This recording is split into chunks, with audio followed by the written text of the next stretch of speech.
atkvæðum.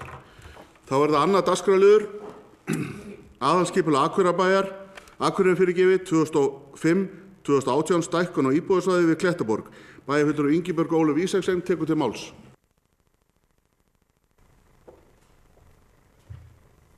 Forseti, ágætu bæjarfulltrúar. Þetta er annar liður í fundargerð skipulagsráðs frá 13. desember síðastliðnum. Þar er lögð til að aðalskipulag Akureyrar 2005-2018 verði breytt til samræmis við tillögu aðalskipulagi Akureyrar 2018-2030 og íbúðasvæði í Klettaborg stækkað.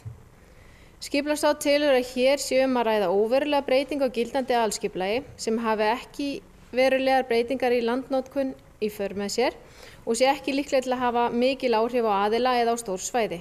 Tillagan er auk þess í samræmi við auglýsta tillögu aðalskipulagi Akureyrar 2018-2030.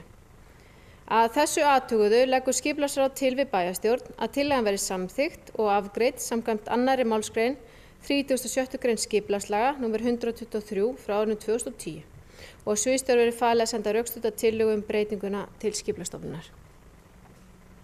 Bæjarfulltrúi Ingibjörg Ólöf hefur lokið máli sínu, orðið er laust.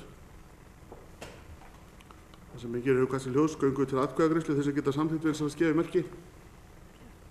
Það er samþykkt samhljóða með öllu atkvæðum.